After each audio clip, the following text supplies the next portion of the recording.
বাইকনা মিজান খবর দিল যে এমপি ট্যাঙ্কি ঘাট, মামা একটু দেখাও ঘাটটা। রাসেল ব্যাপার দেখা গেছে আর একটু নিচে করতে মামা। আমি বাড়িতেই ছিলাম।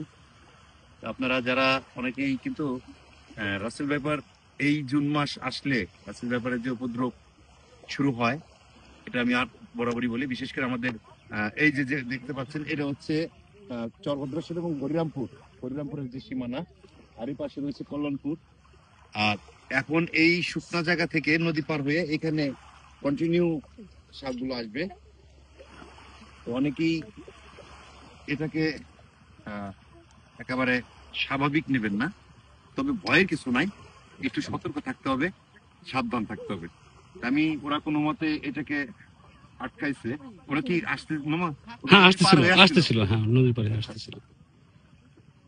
এটাকে আমি দেখি নিয়ে আসা যায়। মনির ধরো এটা পাঁচটা বাসটা, দুইটা বাসের একটা সরান লাগবে।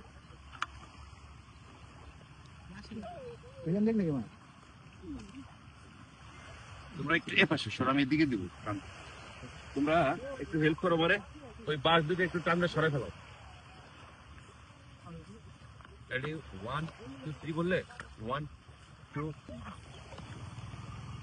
একদম জলজান্ত সাপ আপনারা দেখতে পাচ্ছেন,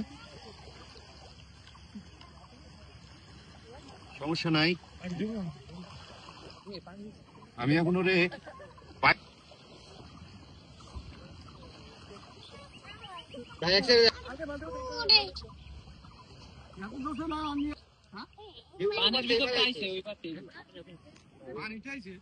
আপনারা সবাই মামা ওদের একটু দেখাও। মামা আমার মেয়েও কিন্তু চাক্ষুষ সুখী, আমার মেয়ে দেখেন একবারে পার হয়ে আসছে। আর কৌটাটা কই? কোটাটা দাও তো, কোটাটা দিয়ে আসো। একটু পরে একটু নেই মামাটা। আমার এই যে পিছনে যারা দেখতে পাচ্ছেন, বললে ভুল হবে, তবে একদম ভালোই দর্শক জমে গেছে। বাবা তোমরা কে কিভাবে দেখছো বলো তো এই সাপটা?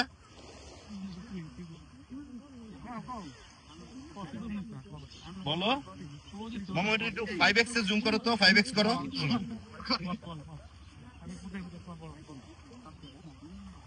না না না, এই যে আপনারা অনেকেই বলেন যে সাপ লাভ দিয়ে সে কামড় দেয়, এই সাপ কিন্তু আপনারা দেখলেন না, ও কি আইসা আমাকে কি কামড় দেওয়ার চেষ্টা করতেছে?